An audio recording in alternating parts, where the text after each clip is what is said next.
Olá, turma, tudo bem? Bora lá para nossa leitura. Mais um dia, né? Com o Senhor, com a palavra. Começando a semana aqui, semana 36. Feliz demais porque nós estamos aí na última semana de agosto. Hoje, dia 26, né? 26 de agosto. A gente termina o mês de agosto essa semana. Semana que vem a gente já começa o mês de setembro. E com o mês de setembro a gente começa então o último mês dentro do Velho Testamento. A gente já vai começar outubro dentro do Novo Testamento. Então segura aí na cadeira, vamos comigo, não desistam, permaneçam aí, né, firmes e fortes, que nós estamos já mais da metade, né, do nosso ano já foi. E a gente está aí caminhando, graças a Deus, pela graça do Senhor. Amém? Hoje nós começamos mais um livro. Nós terminamos ontem o livro de Jeremias e Lamentações de Jeremias, né? Um livro que praticamente é uma coisa só. E hoje a gente entra no profeta Ezequiel, um profeta que está no exílio. Ezequiel vai profetizar a partir da Babilônia já, né? Ele não está em Judá, em Jerusalém, o Senhor começa a falar com ele a partir da Babilônia. Ele está lá no exílio, junto com tantos outros israelitas, né? Que foram levados pelo rei Nabucodonosor. Então a gente vai ver esse desenvolvimento da profecia de Ezequiel já dentro do exílio, tá bom? Vamos lá? Hoje a gente vai ler Ezequiel 1, 2, 3 e 4, tá bom? Então vamos seguir aqui. Ezequiel capítulo 1 diz assim: Era o 5º dia do 4º mês do 30º ano, e eu estava entre os exilados junto ao rio Quebar. Abriram-se os céus e eu tive visões de Deus. Foi no 5º ano do exílio do rei Joaquim, no 5º dia do 4º mês. A palavra do Senhor veio ao sacerdote Ezequiel, filho de Buzi, junto ao rio Quebar, na terra dos caldeus. Ali a mão do Senhor esteve sobre ele. Olhei e vi uma tempestade que vinha do norte, uma nuvem imensa com relâmpagos e faíscas, cercada por uma luz brilhante. O centro do fogo parecia metal reluzente, e no meio do fogo havia 4 vultos que pareciam seres viventes. Na aparência tinha forma de homem, mas cada um deles tinha 4 rostos e 4 asas. Suas pernas eram retas, seus pés eram como os de um bezerro e reluziam como bronze polido. Depois de suas asas, nos 4 lados, eles tinham mãos humanas. Os 4 tinham rostos e asas, e as suas asas encostavam umas nas outras. Quando se moviam, andavam para frente e não se viravam. Quanto à aparência dos seus rostos, os 4 tinham rostos de homem, rosto de leão no lado direito, rosto de boi no lado esquerdo e rosto de águia. Assim eram seus rostos, suas asas estavam estendidas para cima. Cada um deles tinha 2 asas que se encostavam na de outro ser vivente, de um lado e do outro, e 2 asas que cobriam os seus corpos. Cada um deles ia sempre para frente. Para onde quer que fosse o espírito, eles iam e não se viravam quando se moviam. Os seres viventes pareciam carvão aceso, eram como tochas. O fogo ia de um lado a outro entre os seres viventes, e do fogo saíam relâmpagos e faíscas. Os seres viventes iam e vinham como relâmpagos. Enquanto eu olhava para eles, vi uma roda ao lado de cada um deles, diante dos seus 4 rostos. Esta era a aparência das rodas e sua estrutura. Reluziam como berilo, as 4 tinham aparência semelhante. Cada roda parecia estar entrosada na outra. Quando se moviam, seguiam nas 4 direções dos 4 rostos e não se viravam enquanto iam. Seus aros eram altos e impressionantes, estavam cheios de olhos ao redor. Quando os seres viventes se moviam, as rodas ao seu lado se moviam. Quando se elevavam do chão, as rodas também se elevavam. Para onde quer que o espírito fosse, os seres viventes iam, e as rodas os seguiam, porque o mesmo espírito estava nelas. Quando os seres viventes se moviam, elas também se moviam. Quando eles ficavam imóveis, elas também ficavam. E quando os seres viventes se elevavam do chão, as rodas também se elevavam com eles, porque o mesmo espírito deles estava nelas. Acima das cabeças dos seres viventes estava o que parecia uma abóboda, reluzente como gelo e impressionante. Debaixo dela, cada ser vivente estendia 2 asas ao que lhe estava mais próximo, e com as outras 2 asas cobria o corpo. Ouvi o ruído de suas asas quando voavam, parecia o ruído de muitas águas, parecia a voz do Todo-Poderoso. Era um ruído estrondoso, como de um exército. Quando paravam, fechavam as asas.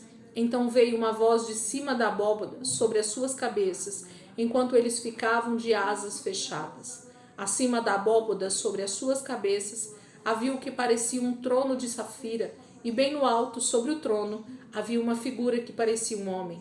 Vi que a parte de cima do que parecia ser a cintura dele parecia metal brilhante, como se estivesse cheia de fogo, e a parte de baixo parecia fogo, e uma luz brilhante o cercava. Tal como a aparência do arco-íris nas nuvens de um dia chuvoso, assim era o resplendor ao seu redor. Era essa a aparência da figura da glória do Senhor. Quando vi, prostrei-me com o rosto em terra e ouvi a voz de alguém falando. Capítulo 1 de Ezequiel, ele começa a ter, então, essas visões do Senhor, né? O Senhor leva Ezequiel a começar a ver algumas coisas. Ele está ali na beira do rio Quebar e já está no exílio há algum tempo, e Deus então começa a falar com ele. E a primeira coisa que o Senhor então fala com ele, ou mostra para ele na verdade, são os seres viventes e o trono de Deus. Então ele vê esses seres celestiais. Ele tenta, né, de alguma maneira demonstrar para nós aqui em palavras o que ele está vendo, e por fim o texto termina com ele vendo esse trono como um trono extremamente poderoso, e sobre esse trono existe um sentado nele, e o seu esplendor é muito poderoso. Amém? Capítulo 2. Ele me disse: filho do homem, fique em pé, pois eu vou falar com você. Enquanto ele falava, o Espírito entrou em mim e me pôs em pé, e ouvi aquele que me falava. E ele disse: filho do homem, vou enviá-lo aos israelitas, nação rebelde que se revoltou contra mim.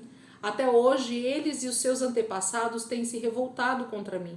O povo a quem vou enviá-lo é obstinado e rebelde. Diga-lhes: assim diz o soberano Senhor. E quer aquela nação rebelde ouça, quer deixe de ouvir, saberá que um profeta esteve no meio dela. E você, filho do homem, não tenha medo dessa gente nem das suas palavras. Não tenha medo, ainda que o cerquem espinheiros e você viva entre escorpiões. Não tenha medo do que disserem, nem fique apavorado ao vê-los, embora seja uma nação rebelde. Você lhes falará as minhas palavras, quer ouçam, quer deixem de ouvir, pois são rebeldes. Mas você, filho do homem, ouça o que digo. Não seja rebelde como aquela nação. Abra a boca e coma o que vou dar a você. Então olhei e vi a mão de alguém estendida para mim. Nela estava o rolo de um livro que se desenrolou diante de mim. Em ambos os lados do rolo estavam escritas palavras de lamento, pranto e ais. Então, o capítulo 2 fala dessa chamada de Ezequiel pelo próprio Senhor, falando que ele seria então a voz profética desse tempo. Ali no exílio, o Senhor ia começar a falar com Ezequiel e ele diria aos seus compatriotas, a esse povo rebelde que o Senhor coloca aqui, o que o Senhor dissesse. Não era para Ezequiel ter medo, assim como todos os outros profetas que o Senhor, quando fala com eles, já fala sobre essa questão do endurecimento do coração de Israel. Fala do endurecimento do povo, em não dar ouvidos, em não querer ouvir, mas mesmo assim ele precisava proclamar aquilo que Deus ia começar a falar com ele. Esse sempre é a chamada de Deus para o profeta, né? Não tenha medo. Capítulo 3. E ele me disse: filho do homem, coma este rolo, depois vá para a nação de Israel. Eu abri a boca e ele me deu o rolo para eu comer. E acrescentou: filho do homem, coma este rolo que estou dando a você e encha o seu estômago com ele. Então eu comi e em minha boca era doce como mel.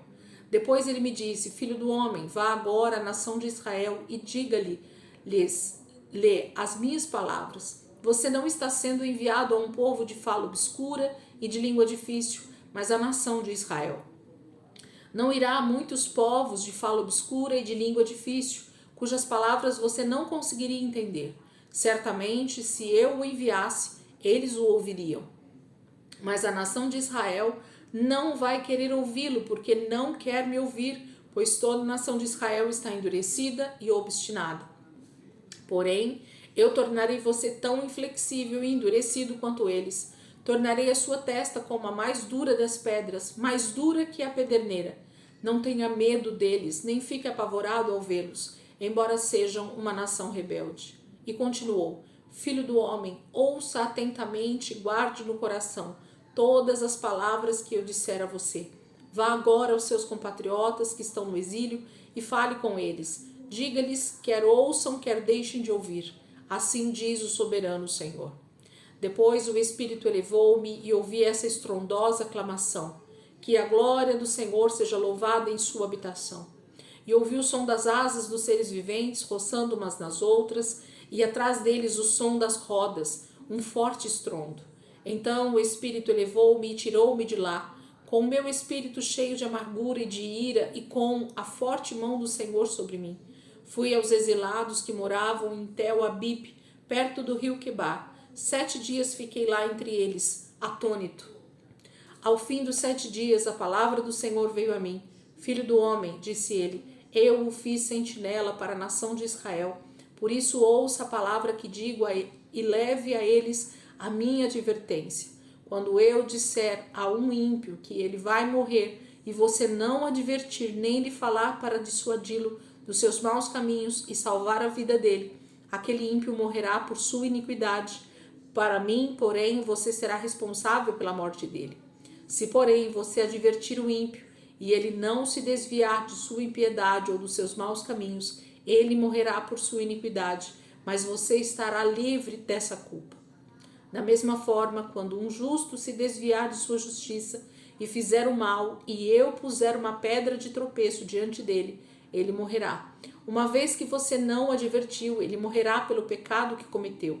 As práticas justas dele não serão lembradas. Para mim, porém, você será responsável pela morte dele.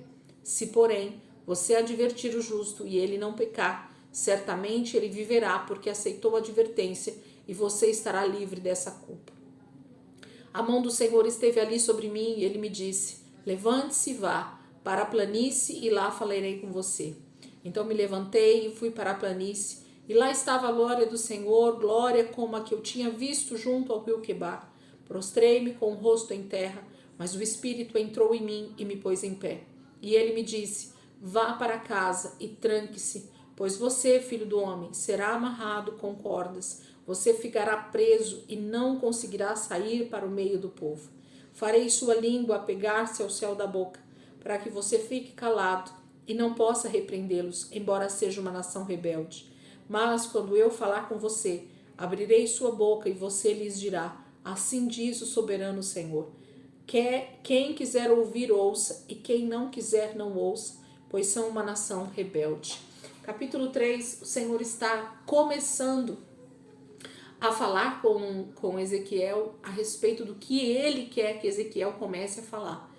E ele novamente então diz que Ezequiel vai precisar ser forte, ser corajoso, ser realmente inflexível, ele usa, né? Ele não vai poder se dobrar diante da perseguição, diante da afronta, diante do desdenho, né, de Israel. Ele vai ter que ser forte, ele vai ter que ser corajoso, ele vai ter que ser realmente um profeta que está sendo enviado pelo Senhor para falar aquilo que Deus quiser que ele fale. Porque se ele não falar, a culpa por não avisar será dele também. Então o Senhor traz nesse momento essa advertência também ao profeta, de que tanto ele quanto aquele que está cometendo o pecado estarão debaixo da mesma condenação. Ele porque não falou o que o Senhor pediu para falar, e aquele que está em pecado porque está em pecado e não ouviu então a voz do Senhor. Então a gente como homens e mulheres de Deus, nós precisamos estar atentos à voz do Senhor no nosso dia a dia.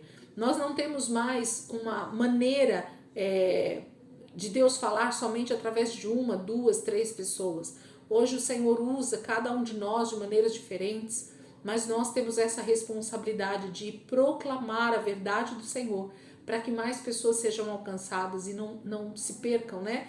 Não vão para o inferno, porque nós deixamos de falar do Evangelho. Há uma grande comissão que foi dada pelo Senhor Jesus e ela permanece até a sua volta. Capítulo 4, para nós finalizarmos a nossa leitura de hoje. Agora, filho do homem, apanhe um tijolo, coloque-o à sua frente e nele desenhe a cidade de Jerusalém. Em seguida, cerque-a e erga obras de cerco contra ela. Construa uma rampa, monte acampamentos e ponha arietes ao redor dela. Depois, apanhe uma panela de ferro, coloque-a como muro de ferro entre você e a cidade e ponha-se de frente para ela. Ela estará cercada e você a sitiará. Isso será um sinal para a nação de Israel. Deite-se então sobre o seu lado esquerdo e sobre você ponha a iniquidade da nação de Israel. Você terá que carregar a iniquidade dela durante o número de dias em que estiver deitado sobre o lado esquerdo. Determinei que o número de dias seja equivalente ao número de anos da iniquidade dela. Ou seja, durante 390 dias você carregará a iniquidade da nação de Israel. Terminado esse prazo, deite-se sobre o seu lado direito e carregue a iniquidade da nação de Judá. Durante 40 dias, tempo em que eu determinei que você, um dia para cada ano, olhe para o cerco de Jerusalém e com o braço desnudo profetize contra ela. Vou amarrá-lo com cordas para que você não possa virar-se enquanto não cumprir os dias da sua aflição.